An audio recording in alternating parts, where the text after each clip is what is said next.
I'm not Josie Grossi anymore. I'm not Josie Grossi anymore. I'm not Josie Grossi anymore. Alrighty. Are we ready to talk rom-coms? We're always ready. Always. And let's get ready to rom-com. That's awful. I'm never going to say that again. No, I liked it. But you have to say it like, let's get ready to rumble. Let's get ready to rom-com! Woo! I don't think it's bad. I like it. Yeah, that's staying in. I like it's so much louder than the rest of the pod on the waves. Episode Nora! It's episode 10.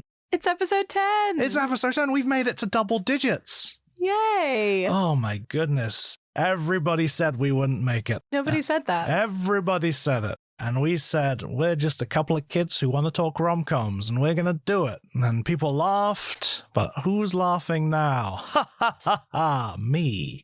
Yeah. Fuck the haters. Fuck the haters. This is When Rom Met Com, the podcast where we break down what makes a date movie a great movie. We're currently working our way through Vanity Fair's list of the 42 best romantic comedies of all time to see if they had us at hello or were a big mistake, huge. I'm Nora. I'm here with my co-host Jack and our wonderful guest Alexandria Lee, and today we are discussing number 33, Never Been Kissed. Alexandria Lee is an Amazon best-selling author who writes angst-fest, slow-burn romances that are usually forbidden, always gritty, and definitely spicy. Ay.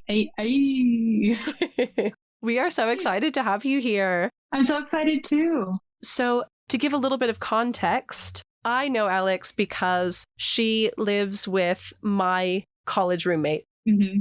Yeah, and then we were just in London for like a week.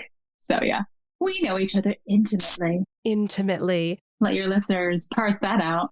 If you can't tell, I am definitely a spicy romance writer. I want to talk about your books.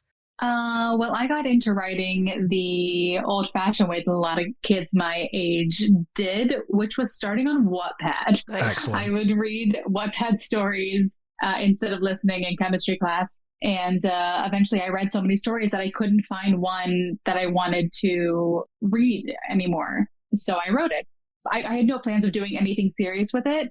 And then the pandemic hit, and I was like, well, I've got all these stories sitting around. Might as well do something with them. So I published the first one, which is not the first book I ever wrote, because that is trash and will never see the light of day. And it took off pretty well. And then I published my trilogy, which really took off, especially on Book Talk.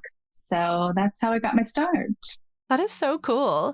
And I really love that ethos of creating art with yourself as the target audience. Yeah. I was like, I know exactly what I want to read. And I was filtering through as many as I possibly could, and I couldn't find it. And eventually, I just decided to write it. How would you describe the kind of stories you were looking for that you ended up writing? The first book that I ever wrote that will never see a light of day, which was, ironically enough for the discussion today, a student professor book. I wanted that angsty soulmates met in the worst impossible circumstances, fighting it as hard as they possibly can until they snap and cannot anymore. Like the tension and the angst and the desperation to have someone you should not want to have is everything. That is always going to be the story that I gravitate toward. I am so into that. I'm gravitating to it right now. There you go. Yeah, so like really like forbidden romance, age gap is a big thing that I love reading. Another reason why I like Student Professor, like, oh, it's just so good. I started listening to Unlawful Temptations today. Oh, thank you. I had so much fun. I was hooked like immediately. Well, now I have to read it, which is awful. Why is that awful? Do you have to read something that I wrote? Because reading is for nerds. We're all certifiable nerds in here. We're doing a podcast about rom-coms. Yeah, you're a big old nerd, Jack. Don't even. Uh-huh. So, Alex, what Yes. is your relationship to rom-coms? Relationship to rom-coms, I mean, they feed my soul whenever I'm feeling even remotely sad. Like if there's a raindrop of sadness in me, I immediately need to flush it out with a flood of rom-coms. I lay on the couch and they make me so happy. This is exactly what I want to hear. That's the best answer. They're so reliable. And when you are trapped in an existence that is consistently unreliable and consistently disappointing for the most part, rom-coms give you that pill that you can take that immediately, like, you know exactly what you're going in for. You know what to expect, and you are always going to get it, or else it's not actually a rom-com. That's why people love romance in general. It is reliable. But there are plenty of stories. Like that one, About Time. Have you guys ever seen About Time? That is an excellent movie example of a love story, not romance. You could pluck that relationship out of the movie and still have kind of a cohesive movie. It could still finish. A romance with a capital R, it has to be the couple and has to be romantic love. It's interesting that you say that about being able to pull the story out, because the definition we've been kind of working from as to whether something is a rom-com versus a comedy with a romantic subplot is, could you remove the romance and still have a coherent film? You know what I might argue? The film we're here to talk about today, you could kind of remove the romance subplot. Oh, Jack going in with the takes. I just had that thought, and I argued with myself, and I've come to the conclusion that, nah, you still need it. Because the conflict is based on him knowing. The entire ending scene is based on him knowing, is based on his character. That's true, but that's only in the sense that the movie has led there. That ending is kind of just all over the place anyway. I love the ending. Yeah, we love the ending because it is the romantic ending that we want. However, has the film earned it? Well, let's discuss it. Question. This film is a really interesting combination of coming-of-age comedy and rom-com, and how much of each is, I guess, on the table. Well, which brings me to my next question, which is, Alex, what is your relationship to this film? I don't know that I would necessarily say I have a relationship with it. I've always enjoyed it. I obviously was drawn to it, given that there is a taboo, forbidden relationship. The push and pull of watching him have feelings for someone he knows he definitely shouldn't is enticing to me. So I think that's probably the whole of it. It's Drew Barrymore, who is a delight to watch on film no matter what, and a forbidden aspect. That's all I need. So, Never Been Kissed was directed by Roger Gosnell. This is his second film after Home Alone 3. He goes on to direct Scooby Doo 1 and 2. Ah, okay, but those are perfect films. Yeah. Scooby Doo 1 is like an absolute classic for me, and Scooby Doo 2 is just a lot of fun. Scooby Doo 2 is so horny. It's so horny. Scooby Doo 1's pretty horny. Yeah, but they realized what they could get away with and who their audience was. So then it was just, hey, Velma's going to be in nothing but spandex the entire time. It was so good. It's very funny to me that Roger Gosnell directs this, because after this, he just does the Scooby Doo movies, Big Mama's House, the Smurfs movies, Beverly Hills Chihuahua, Show Dogs. Big kids movie director. He started off as Chris Columbus's editor. Chris Columbus, who directed the original 2 Home Alones and Mrs. Doubtfire. So, interesting career for Raja. Truly. Film stars Drew Barrymore, David Arquette, Molly Shannon, Michael Vartan, and John C. Reilly. I was talking to Nora about this earlier. I love that the poster is like Drew Barrymore, David Arquette, Molly Shannon. No mention of Michael Vartan anywhere. Leaning into my reasons, maybe you could take the romance out of this movie. You can take the romance off the poster for sure. Yeah, David Arquette, who plays her brother Rob, gets second billing in a rom-com where he does not have a romance. That's very interesting. That is very interesting. But also, I would argue that that's maybe because the lead, I don't know his name. He wasn't a big name at the time, I think. Yeah. This was like his coming out film, sort of. It is that. This was released on the 27th of August, 1999, on a budget of $25 million. At the domestic box office, it made $55.5 million, while worldwide it made $84.6. And sits on a Rotten Tomato score of 55%. Oh. Say what you want about this movie, it has staying power. For sure. And it's definitely developed a new legion of fans since it came out. IMDb describes it as, a newspaper reporter enrolls in high school as part of a research for a story. That's a very sparse. Sure, yeah. You can take all the romance out of that story, I tell you. That leaves a lot to be desired. So let's see what Vanity Fair had to say about this one. In 2011, Adele revealed that the soaring bridge of her song One and Only was inspired by this Drew Barrymore classic. Nuh-uh. You know, at the end, when she describes being kissed as the whole world slows down and goes in slow motion, everything else goes blurry. I kind of see it like that, the Grammy winner explained. That's not the end. No, it's not the end. That's actually very close to the beginning. Come on, Adele. Whenever I hear the bridge, it's quite epic. I mean, I don't think Never Been Kissed is a particularly epic movie. Apologies to Adele, but on this point, we'll politely disagree. Barrymore plays Josie Geller, a junior copywriter at the Chicago Sun-Times who poses as a student at her former high school for an ill-conceived undercover piece. In between trying pot brownies and getting a sex ed lesson from her coworker, played by the scene-stealing Molly Shannon, Josie, hold the grossy, falls for her dreamboat English teacher Sam Coulson, Michael Vartan.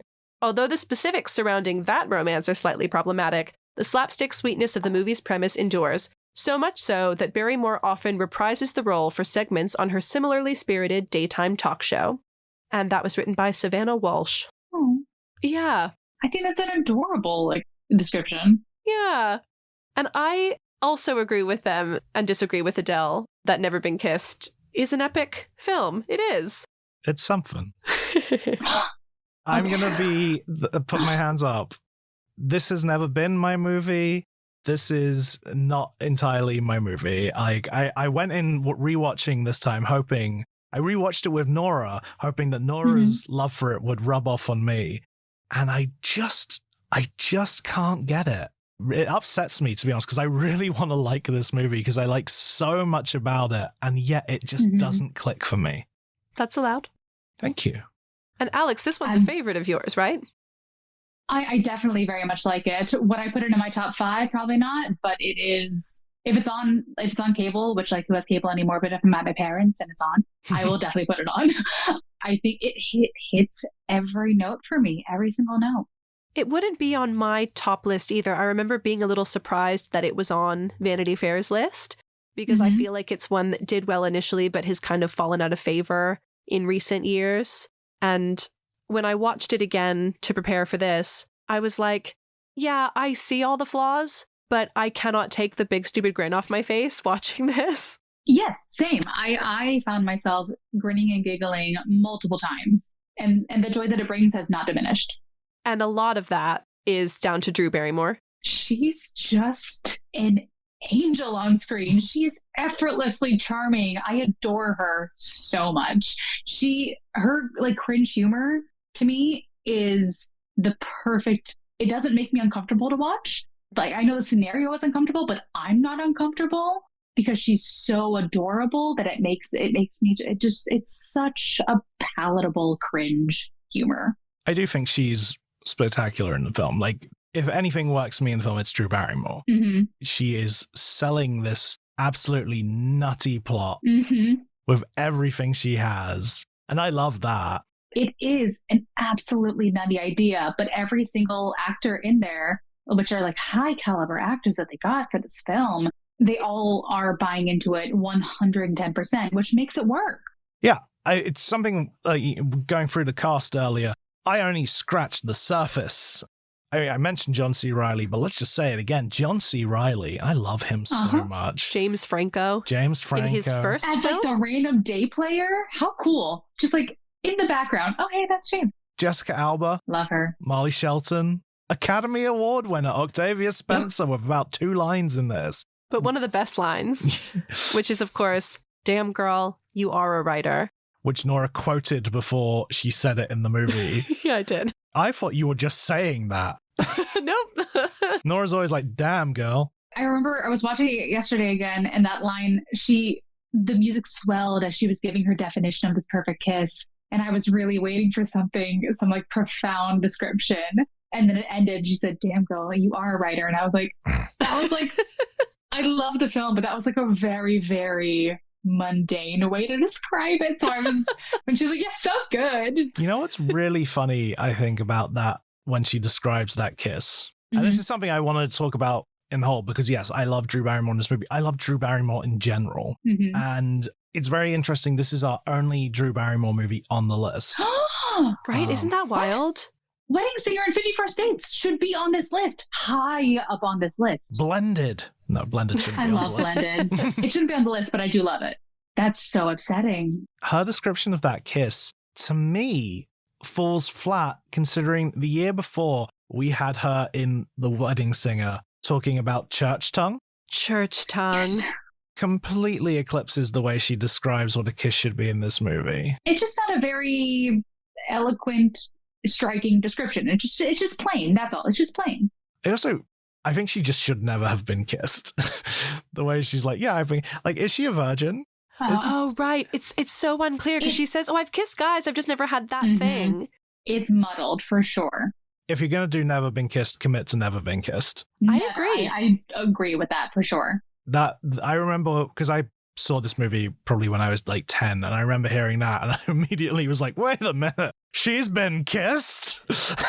She's just not.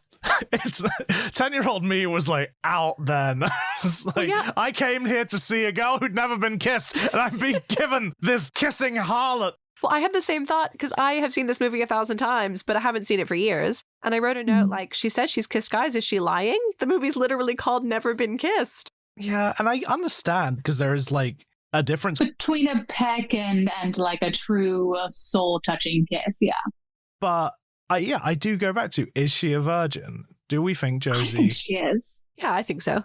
I vote virgin. I find it wild that the word virgin isn't like mentioned in the film. And we just know that Coulson is going to rock her world for the very first time. He's going to be such a gentle lover though. And I feel like Josie actually needs someone. Her and Franco should be hooking up. Oh, no. No. Yeah, no. Also, no, he's a dweeb. I mean, every guy in this movie is a fucking dweeb. Exactly. Apart from Riley. John C. Reilly's a good man. Yeah. Mm-hmm. Like, this role feels so oddly serious for a comedy. I'm like, you have such comedy chops, and you are so stoic and grumpy. Just before people realized how funny he could be. Oh, I feel like they were also trying to do, like, an opposites attract with him and... Molly Shannon. Molly Shannon, thank you. Because she is so out there and so exuberant and so extroverted. Because I honestly, if they did a spinoff of John C. Reilly and her movie, I'd watch that. Yes. Oh, yeah. That was actually one of my notes. Really? Yes. I want more of them. Yeah, like the kiss at the end, which feels like it's supposed to be a little like, what? Like, I'm like, yeah, we were building to that. Give me more of that. I would agree with that. Because they had that one moment where she came to his office and she was like, I gotta stay late. Like, I can stay late. Would you like that? And he is so taken aback. And that prolonged eye contact that they share is so sweet. I wanted more of it. They set up such a good potential enemies to lovers, opposites attract. And we didn't get the fulfillment of it. So yeah, I would watch a spinoff. Yeah. So for those who don't know, the film is reporter goes undercover at a school for reasons. Yeah, very thin reasons. She looks young. That's the only reason she got this, right? Because she looks young. Yeah, she's not even actually a reporter. She's a copy editor. Exactly. We also don't really know what this story is. The idea that they're like, we're going to send you in as an undercover journalist to maybe get a story. And if you don't, you're fired. Also, your friend fired for reasons. Stakes are high. When they said like John C. Reilly was going to be fired if she gets this wrong, I was like, what? Why is his job in danger? Because that character, their boss, is so unhinged in the best way. At the end when he walks in and he's like, I got the weenas, all the weenas, get out. Like, he was the vibe. Do you guys know who that is? Gary Marshall. Nope. Yeah. There you go. Director of Pretty Woman, Valentine's Day. Oh. Creator of Happy Days. Wow. What a resume. And to me, he'll always be the, I got the weenas, hot weenas guy. When he showed up in this, I was very excited. I think that's it. I'm so good at going with crazy. I love crazy, to quote Frozen. But this movie, I just needed some form more logic. This idea that like she's going to go undercover at this school to get story. Not sure what story is. It was all perpetrated on Gary Marshall saying, I don't know what my kids are up to. So we should do an undercover report at the schools to find out what the kids are up to. Just watch the MTV, man. That's what they're up to. When you're going into a movie where a character who is in their mid-20s is going into high school, you immediately have to suspend your disbelief across the board.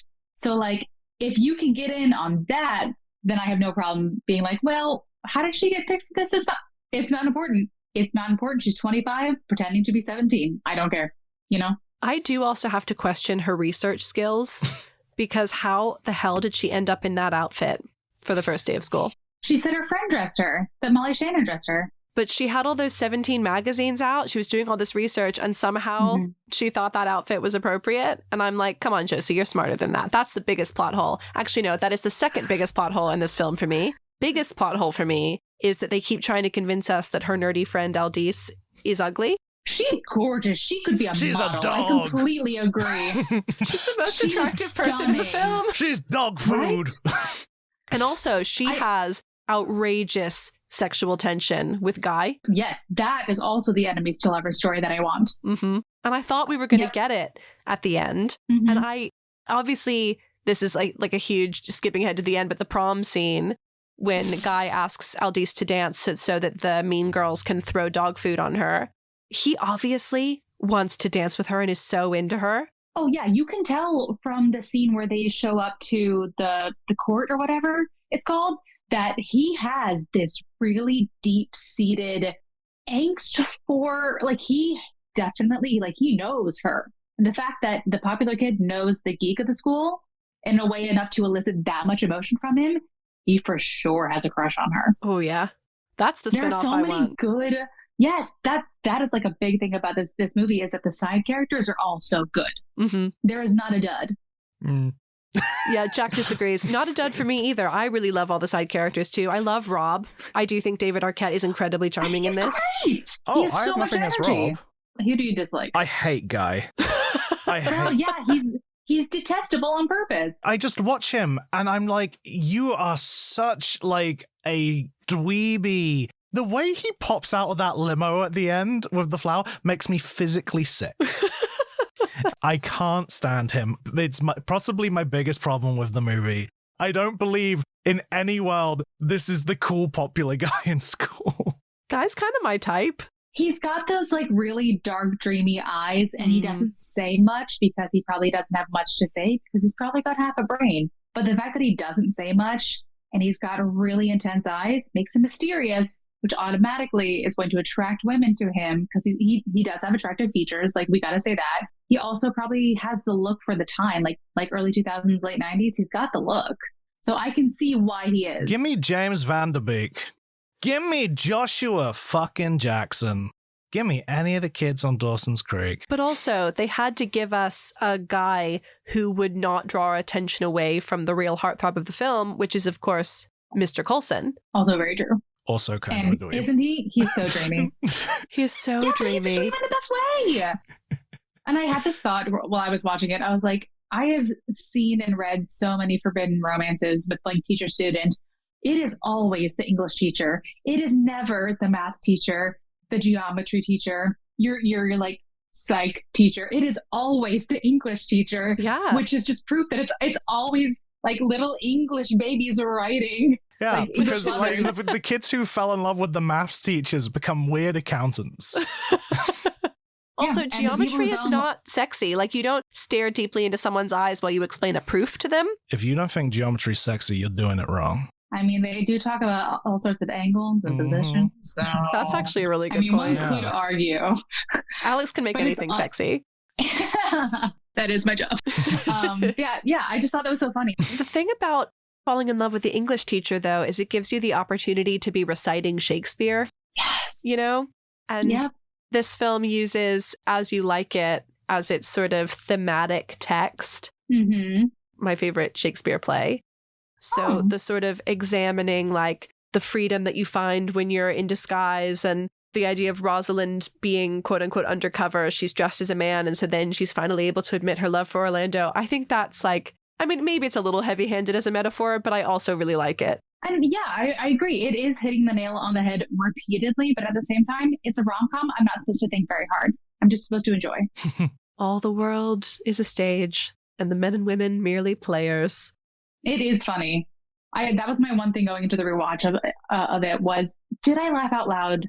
And I did many times. Yeah, me too. I laughed out loud. What were our laugh out loud moments? My biggest laugh is the condom in Michael Vartan's eye. That's good. That's that really palatable cringe comedy. I loved that moment because it went from being immediately romantic to immediately hysterical. The whole sex ed scene is the best scene in the movie. Mm-hmm. And my favorite moment in it, this is a ridiculous one, is when they realize their prom theme has been stolen by their rival high school. And Molly Shannon says, well, why don't you do Under the Sea? And there's this hubbub of, no, it's not original. And it goes to James Franco and he just goes, it's been done. And I cackled. It's been done. The other part of the scene that I think is really funny, more just because of the lack of logic that goes with it, is when the real sex ed teacher shows up. Molly Shannon runs to the door and just closes the curtain as if that will stop this person from coming into the room. It did. She did not. It did. In this world, if you can't see a room, it's not there. Yep. I believe that character would teach an amazing sex ed class. The real sex ed teacher or Molly Shannon? No, Molly Shannon. And the little bit that we get is straight gold. Like, those are the things that those teenagers need to be hearing. You have sex with someone. Sometimes they call, sometimes they don't. That is a really good point. And how she picks up the banana and it's like every man's fantasy. Yeah, no, she was very realistic with her sex ed, and it was not flowery. It was honest. Doesn't Drew put the condom on the best on the banana? It feels to me like even if she's a virgin, she would have practiced that. She would know all about safe sex. She's on 2 forms of birth control. She's ready. She's never had sex. But she was distracted. She was talking about penguins. She was distracted. That's the only reason she did get it on, in my correction of the scene. I don't know. For me, the first line that I laughed at was that really squirrely dude, like her assistant. In the very beginning of the film, when he's talking about, he mentioned something about feng shui and how the whole office is out of feng shui. Like, some of the chairs are facing just like evil. We're the same person, Alex, because that was my first note. That was my first laugh. Yeah. After that, it was the way that she like ran into the school, how she waddle runs, gets me every time. My third note is that I thought that assistant was scary. Scary? Apparently his part was much, much smaller, and Drew Barrymore loved him so much that she just kept adding him into scenes. I think the thing I laughed at first was John C. Reilly going, "You're a copy editor. You might be the best copy editor." And it just read to me like, "You're a copy editor, see? You might be the best copy editor in town, see?" He went back to Chicago, or forward to Chicago. Yeah. Chicago was like 2004 or something? Yeah, 2002. Yeah. 2002. So yeah, he was just foreshadowing his own role. Yeah. Excellent. I also liked it when she writes, I was just trying to do my job and things happened. And I thought, isn't that true of all of us, honey? The moment you laughed when we were watching it together was when she is coming down off of her pot brownie. When she's having the munchies. And then she's like, what happened to my pie? Oh my God. Someone took my pie. Someone ate my entire pie. How did that happen? That was good. Also, I do not believe for a minute that she didn't know that was a pot brownie. She lived with Rob. Romance is all about suspending your disbelief. Even if it's not the comedy part, romance itself is so detached from reality and your expectations of it that you just always consistently have to suspend your disbelief, or else you're not going to enjoy it. I suspend my disbelief on so much, and yet for some reason I can't get it with this movie. He's drawn a line. Trust me, it pains me to not like a movie on this show because I have loved everything so far. Should we go back to the central romance? Sure. So one thing I think is super interesting. So Jack mentioned to me Roger Ebert, the famed film critic, wrote for the Chicago Sun-Times, and he reviewed this film. Forced to give it a good review. He gave it 3 out of 4 stars, and his take on this is essentially, this film is insane, Drew Barrymore is incredible. Which, he's not wrong. Yeah, I agree. But one thing he says, which I think is so interesting, the title Never Been Kissed gives us reason to hope that Josie will be, sooner or later, kissed. Soon we have reason to believe that the kisser may be Mr. Coulson, Michael Vartan, the English teacher. And of course, the taboo against student-teacher relationships adds spice to this possibility. He's not wrong! Yeah, Roger Ebert gets it. One thing I'll say about old Rog, man was horny. Man was horny. I'll tell you what, man was horny for Angelina Jolie. Anytime an Angelina Jolie movie came out, 4 stars. I don't know. I think what Nora said is right. He gets it. He gets it. There is some intrigue. Not some. There's a lot of intrigue for taboo relationships, especially that dabble in the authority dynamic. It's hot. It's attractive. There's a reason schoolgirls dream and write in their diaries, well, their phones, about, attractive school teachers, which I never had an attractive school teacher. Womp womp. Aw. It was my dream though. And I was like, when I go to college, I'll have a sexy professor. And I never did. I had attractive women. Interestingly, the most attractive school teachers I had were our entire religious studies department. Interesting. Even more taboo. Yeah. I know that we had a gym teacher who was quite attractive, who didn't last very long because he ended up having an affair with a student. Oh. Well, at least rumors spread. Was it a reporter pretending to be a student? Because I've seen that happen. It was actually Drew Barrymore. I have to say, I am far more comfortable with it in a film than I am in real life. That power dynamic stuff. It's like, I'm cool with it because I know it's not real. And also, in Mr. Coulson's defense, she was awful at pretending to be 17. There's no way he one of his first lines is, "Are you 17? Are you sure you're 17?" I'm 17. He was suspicious from the get-go. I kept thinking they gave her, I think I described to you as Barbara Bush hair for like a lot of the movie. And then when she finally gets hands on straighteners, then she starts taking off. But like, if you're trying to look younger, do not have the haircut of the first lady. She would have been 23, 24 when they were shooting this, and she looked 35 for a big chunk of it. Yes, they made her look so much older. Can we talk about why they made her so excessively odd looking in this film? Like, they went out of their way to make her plain. She's a very pretty woman, but they went out of their way. Like, her first outfit, they put like white on her lips. She is ghostly. Some of her outfits post glow up, though, are incredible. She loves a pink cardigan. And also, she does. The dress she wears to the club is hot. It is. That's good. It is. Yes, it really is. But also the fact that they make her do nude lips on a bland face, like it isn't doing her any favors. I don't know what the makeup artist was thinking. It's even the club one, that like chic looking black one. She wears a pink lip with that I think works very well. Although lipstick shades in this film are known to change mid-scene. I think maybe I'm thinking that because I remember at one point being like, God, they never give her a chance to look beautiful like she naturally is. It was like the 90s, right? And that was like the age of the mood ring. So they probably had like mood lipstick that like would change. I mean, there are some lipstick continuity issues in this. Mm-hmm. I'm going to quickly ask, do you think it's odd that there are two people in this film who have relationships with people who they definitely shouldn't and don't show any remorse onto why they're having those relationships? Which characters? Because they're like, you could argue that you're talking about Josie and Guy or Josie and the teacher. Josie and Guy. Fair. So I feel like they never kissed. So I wouldn't say that they had a relationship. They went on one prom date. Like they had like a dance. Like I feel like their relationship was very, very sparse. And Rob and Tracy.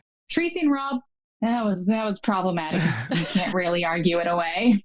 I think the only thing that saves this from being like deeply problematic is that when she says like, "Oh, I want you to be my first," he's like, "No." And it's pretty clear that they do not have any kind of physical relationship. I don't know if that's true. You think they haven't kissed? I'm choosing to believe they haven't. You said that to me as if like, if I change this view, I'm gonna break your world. Yeah, like shut up about it because to me he does make some comments about like, we got some underage hotties. Yeah, that's and, his first line when he sees the picture of the girls.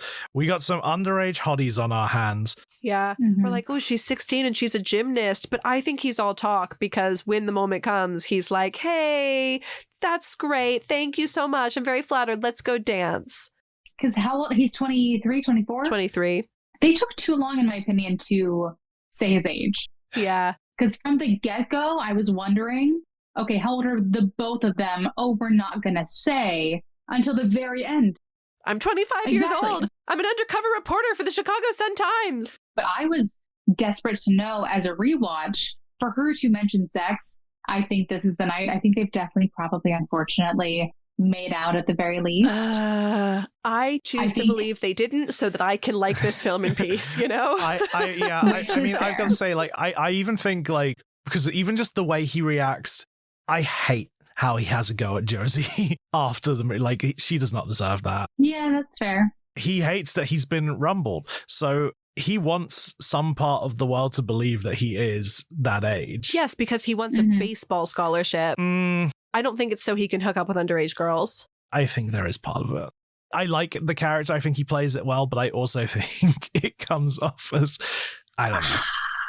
I just think that if you make anyone in this film a predator, then it gets incredibly sinister, and that's not the tone the film is going for, so that's not the intention I think they want to be there. It's a problem with the concept of the film, Jen. Yes. The scene where Guy does ask her to the prom feels like it's missing a kiss. Yeah. Like, she wants to kiss him in that moment. I'll agree with you there. I think there is definitely like some longing that has maybe nothing to do with that exact person in front of her at the time, but to do with... He's awful. He is awful. I think it has everything to do with like her getting this dream that was taken from her as a teenager and just blown up. But it is a bit sketch. Yeah, I agree. Like it's the problem with telling this story. If you want to tell this story, you're going to end up in some muddy waters. How sketchy do we think Mr. Coulson is being in this? I think that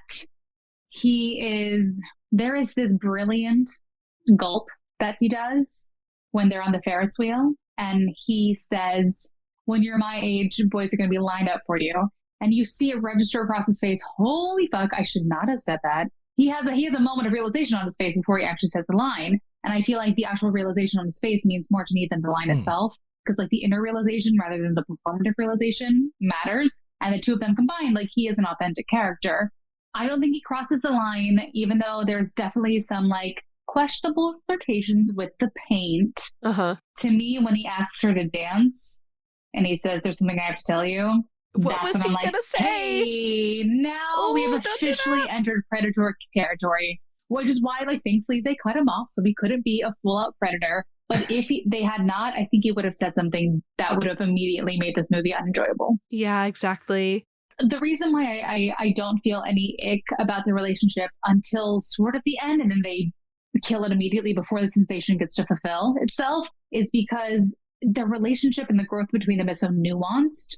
It's just, oh, we are two book lovers, we're two Shakespeare lovers. Oh, we find each other's thoughts and minds interesting enough to spare each other an extra sentence than we would maybe the other person.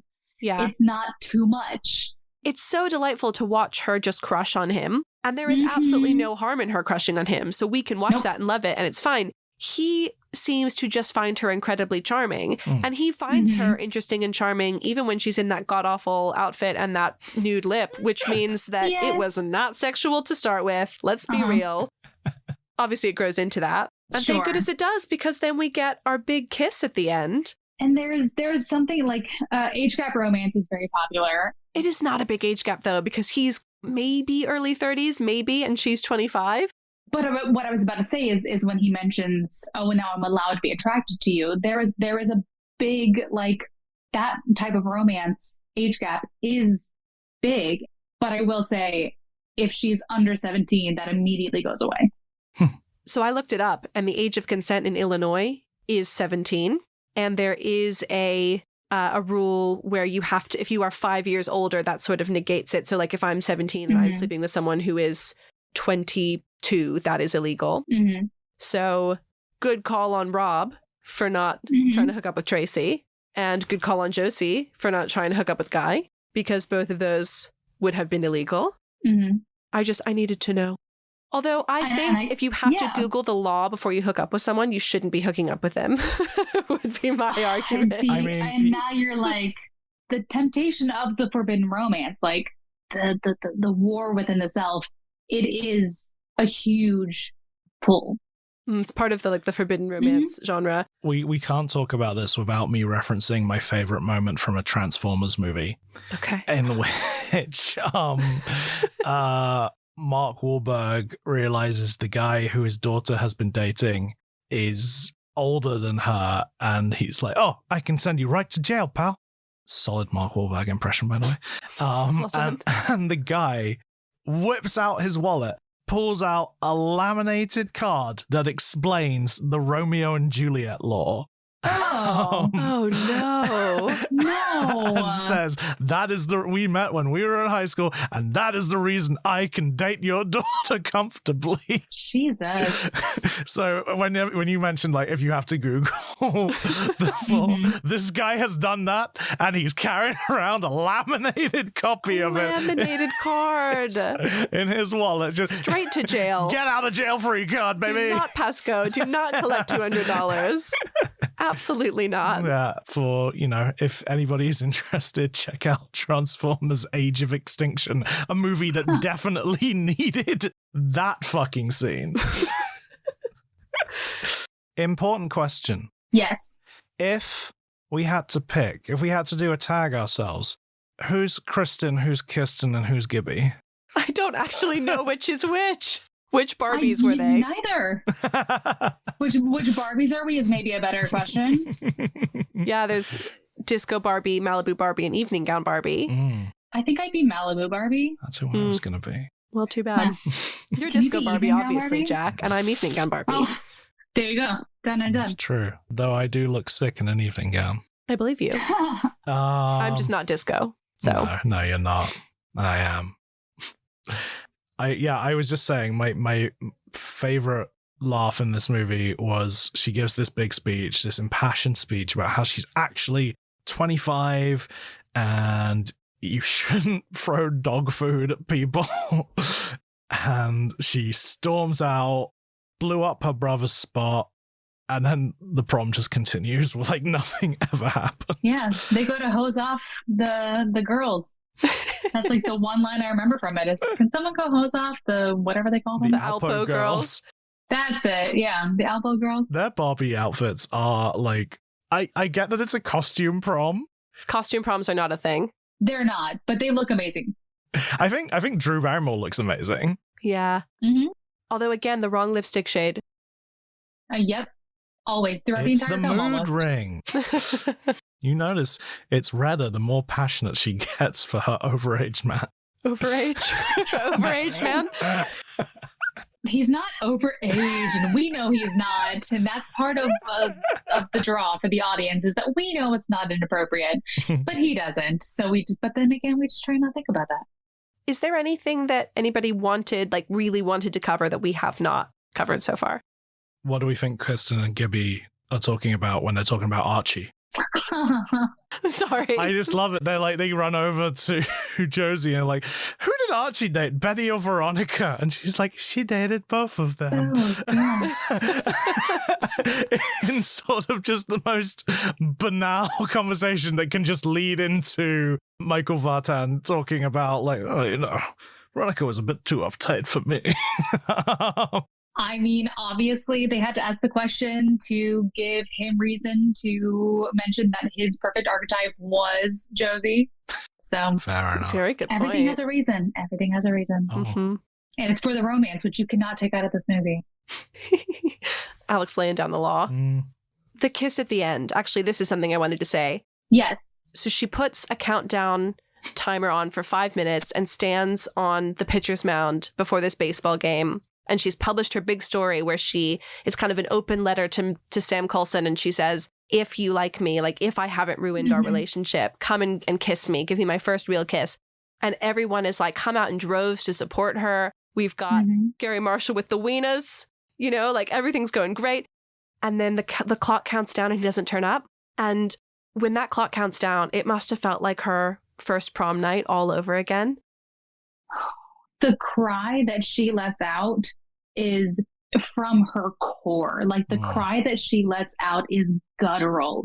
It is heartbreaking. For the listeners at home, what is happening in that scene? Oh, sorry.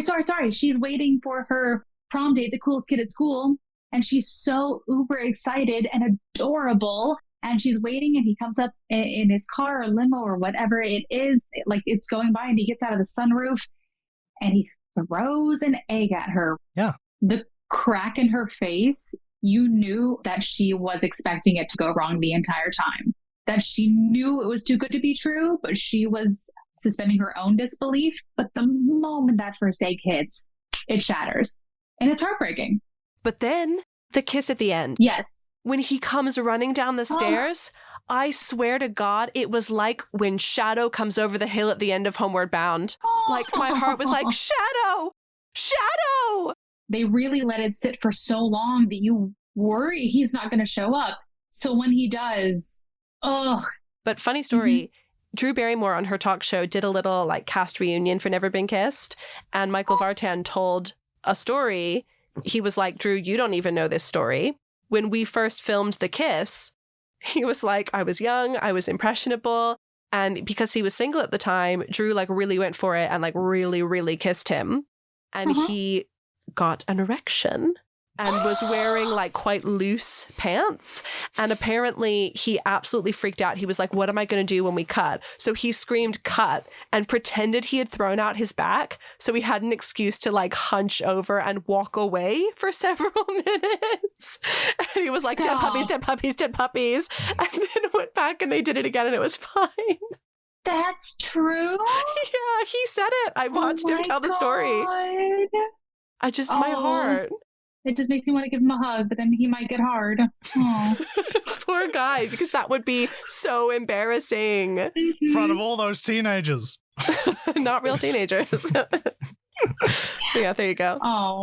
But I love the kiss. Do I think it's the best kiss ever? No. But is it rewarding? Yes. Yeah, it's rewarding story-wise. I think it is a very nice kiss. It does not top Church Tongue for me. No. It's nice. Exactly. It's a nice kiss. I don't think it even would really necessarily meet her definition that she gives at the beginning. Like, it's very... Should we do some would do, wouldn't do, have done? I would love to do that. This is my favorite part of every episode. She hates the rest of the show. Yeah, the rest of it sucks. I stick it out to get to this. Jack, what would you do? You know what I would do? I would do undercover journalism. I think I'd be pretty good at that. You are a former journalist. I am a former journalist. I know I've been undercover, but, I could it was kind of, hey, I'm a fry cook. I'm here to do the fry cooking. And I do a big expose on fry cooks. Yeah, I think that's the story we're all clamoring for. Look, we don't know if there's a story. We don't know what our fry cooks are up to. The other day, my fry cook choked on a peanut, and I wondered what the fry cook's up to. And so I went undercover as a fry cook. Yeah, I'm a fry cook. And I got the story, and I'm now going to kiss my head cook at the oven at 5 minutes before dinner time. Excellent. This is so detailed. And that accent is so precise. Yeah, I'm a fry cook. I feel like he's thought about this before. My name's Jack. I'm a fry cook. Jack Gregson. Because I don't think up another name. Because you don't have to. You don't have to have another name. Sometimes you don't even have to have a surname, Mr. Rob. And then if your brother turns up and you've already taken your own actual last name, he just also won't make up a fake last name and will just go by Mr. Rob. Mr. Rob! Alex, what would you do? I feel like it's not a surprise to anyone listening after the conversations prior, but I would definitely, with all caps, date a professor, date a teacher. Give it to, especially if he was an English teacher, give him to me with his cute little slacks. Stop it.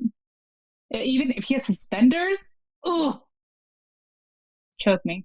Listeners, suspenders are the way to Alex's heart. Make a note. Just snap them. What about you, Nora? I would show up to work every day with a bucket of popcorn and watch that undercover footage. Wild horses could not drag me away from that. But what if both your arms were broken? Absolutely. I would be riveted. That is the most relatable part of this film for me, is everyone just watching. Yeah. You got to get into reality TV, Nora. Yeah. And I have to say, there is just a man who is there, and it is never referenced, but he has 2 broken arms. I looked this up. It is from a deleted scene, but it is so strange in the movie where you're just watching a man sit there with 2 broken arms, and it's not referenced at all. I never noticed that, yeah. I took a picture of it. We'll put it on our Instagram. Carry on. Jack, what wouldn't you do? I would not hire the grown man who's just been dating a 16-year-old girl to work at a school. Oh, ouch, yeah. No. When you see him working at the coach stand, I was just like, insane. That is bad shit. That's a really good one. It's true.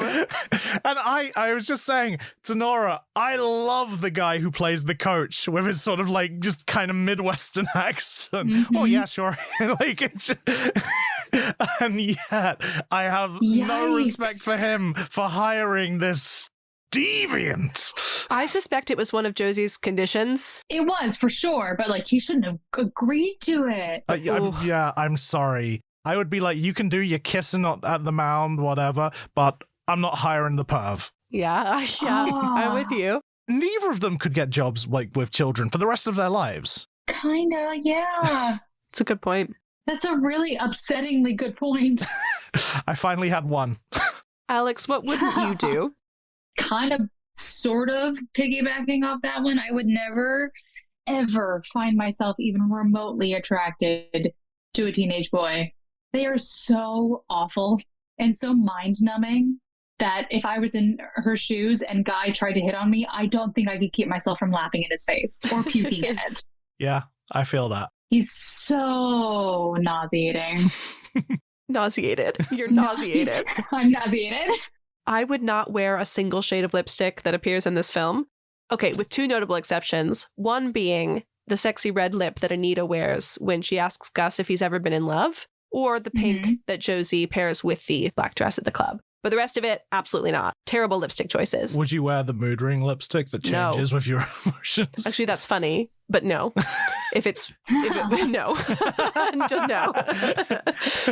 I also would not lie and tell people that I dated my sibling, even if we were undercover and pretending we weren't siblings. Yeah, that's weird. That's weird. Do you know what you could do? Rob could have still been in high school. Yeah. That just changes so much of this. She could still blow up his spot by admitting that he's her brother, and they'd all be like, what the fuck, man? You lied to us. She's a narc. It does change things. Yeah, no, I agree.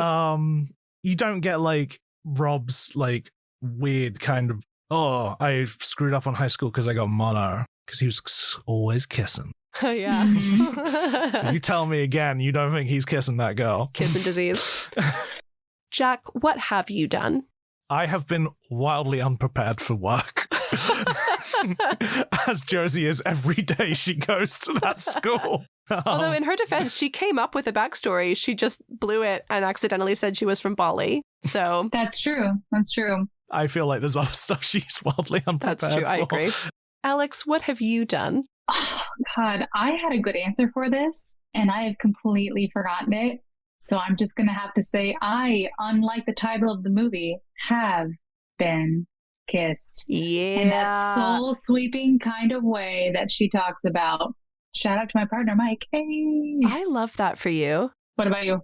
I have had a huge crush on a teacher. Although for me, it was in college and not high school. Big crush on a hot professor. And also, I always name my cars. I have had 3 cars in my life. They were named Scooter, Stella, and Serena. Rob's car that Josie borrows so that she can have an appropriately like cheap, shitty high school car is named Bambi. And I think that's great. I feel like her getting the car is the most prep she does for that job. Yeah, she really thinks that through, but then really does not think through the outfit. That's fair. Best song. Okay. This one is really hard because this movie has a banging soundtrack. It does. It does. I feel like any version of oh God, what is it? Little prayer, say take you there. Yes, Madonna Like a Prayer, which of course Like plays over the prom flashback we were discussing where Billy Prince throws the eggs at her out of the limo. Mm-hmm. And it is like, heartbreaking. She's like walking down the hallway, like determined, but also heartbroken at the same time. Like, and that song is playing. I think it hits all the right emotional beats. Yeah, you're right. That's the one that stood out to me. It's so good. For me, it's At My Most Beautiful by R.E.M. This is just after Guy asks her out to the prom and they don't kiss. I have to pick this because R.E.M. is my favorite band. And I would be a fake fan if I didn't pick it. I was really hoping that one of you was going to pick Don't Worry Baby by the Beach Boys, which is the song that is playing over the big kiss at the end, because I feel like it needs to be on the playlist. But I also really want to pick I Just Died in Your Arms, because I think it Yeah. is so fucking funny that plays over Mhm. Guy's entrance. I could not agree more. Yeah. I also feel like we have to add Adele's One and Only to the playlist. Honorary mention. Yeah. Adele sponsored this podcast. It is a good soundtrack in general. It is. And you know what? You know why I'm not picking the Beach Boys for this? There's a better Drew Barrymore rom-com with Beach Boys songs in it. I was thinking the same That's a thing. good point. And you know what I'm going to say as well about the kiss at the end? There are two better Drew Barrymore rom-coms where she gets kissed in front of a huge crowd of people at the end. Fever Pitch? Fever Pitch. Baseball also. Music and lyrics. Oh, music and lyrics. Music I forgot and about that one. lyrics. Yeah. Fever Pitch is a surprisingly good movie. Those are my preferred kisses at the end of a Drew Barrymore movie. Noted. Jack, would you like to take us through the rom-com Bradow? The rom-com Bradow is a highly scientific chart on several functions within a rom-com rated out of 5. Alex, out of 5, how would you judge the leads' chemistry in this movie? I would judge their chemistry as a 3. I think that it's hard not to have chemistry with Drew Barrymore. So the actor playing opposite of her was very lucky in that way. But I also think that after this film, these characters don't last. I think they have momentary chemistry and momentary passion. I'm sort of with you. I'm at a 2.5. I don't think there's enough of it. I don't see enough of their characters to the point where when he is running down those stairs, and it is a lovely moment. But Shadow. It's a lovely moment for her, but for him, I have like this isn't like his great love. I just don't see his part of the romance so much in this. I see hers. I will also give that, like, when he's going down those stairs, I will agree that him going down the stairs, he's just real casual about it. He's not running to get to her. He's like, he's doing a brisk jog at best. Like, he is not desperate to get to her. Like, she is desperate for him to get to her. Yeah, it's a little odd for me, that moment. Mm-hmm. Like, it works for me. At least from his point of view. From again, as I say, I think she's doing all the work here, and she's Drew Barrymore. Of course, she is. Like I should mention this earlier, she's the whole poster of this movie is just Drew Barrymore sitting, looking cute. Like that's how this whole movie was sold. Like, how amazing is that? Like, it is her movie. So in the end, the lead's chemistry doesn't matter because it's the Drew show. She's also the producer of this film. She is. It's her first film that she produced. Mm-hmm. I actually gave Leads in Chemistry a 4, and I considered going higher because I was so impressed with how much chemistry they managed to have with actually so little screen time and almost no romance because of the slow burn aspect. And also, I mean, it's leads in chemistry, right? So Drew Barrymore is so incredible that she weights the score higher, I think. Yes. I think they do have really lovely chemistry. I really do believe it. I just have a silly little grin every time I'm watching them interact or I'm watching one of them look at the other one. I just think it's very sweet. So the chemistry does work for me. I'll maybe bump it up to a 3.5 because they do have some really good longing glances. They have some. I love a longing glance. They have some great moments for sure. I would like more of them. How are we feeling on the supporting characters? 10. They're all so good. They're all such fully fleshed characters who have very little screen time aside from Molly Shannon. Like, they just, I think they're wonderful. I think they make the movie. Yeah. I mean, I went 4. I thought they were all great. 3. Boo. I like the adults. I don't like the high schoolers. I think that's my feeling. Fair enough. And plot. I think this might be the lowest score I've given. I actually said 2.5. I said 2.5. I think I'll also give it a 3. It's an engaging, entertaining story. You can't take that away from it. It is. Is it perfectly executed without its plot holes? No. But it's entertaining as hell. Yeah, it's like I gave it a 2.5, but I still like it. It's not. I don't mean that as like a criticism. It's like, because 3 is like good and 4 is great and 5 is excellent. So 2.5 is like, yeah, there's a lot to like here. There's just some things that drag it down. And I think the kind of problematic elements of it. The insanity of the job itself. Yeah, like there are some things that sort of make it make it not work, but at the same time, I'm having a really nice time. Mm-hmm. It's just these ratings kind of mean nothing if we don't occasionally give something a low rating. So I sort of, you know what I mean? We've had, ups and downs so far. I feel like you might have given Kissing Jessica Stein a similar one. Oh, I might have, yeah. And now we move to the rom-com balance. This is a scale of 0 to 100. The closer to 0 you are, the film is more romantic.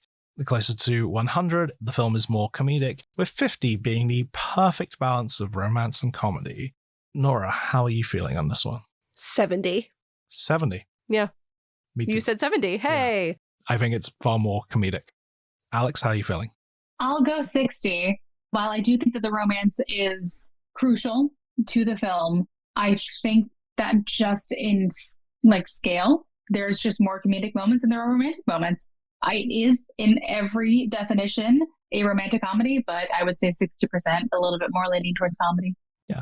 Yeah, the images that stand out are like Rob downing that coleslaw more so than the cute little paint fight or the Ferris wheel. It's like those are memorable moments too, but the comedy is what really makes it.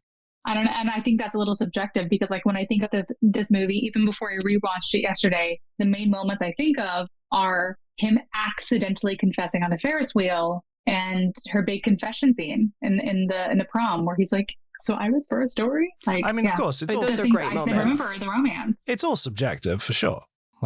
That's what the whole pod is, I guess. Yeah. Yeah, there's no right or wrong answer to these, which is great because then I don't have anxiety about getting it wrong. Yeah. Okay, so I guess that brings us to the end. It does.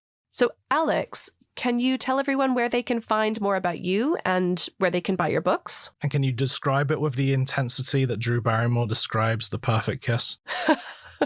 I'll do my best. It's just...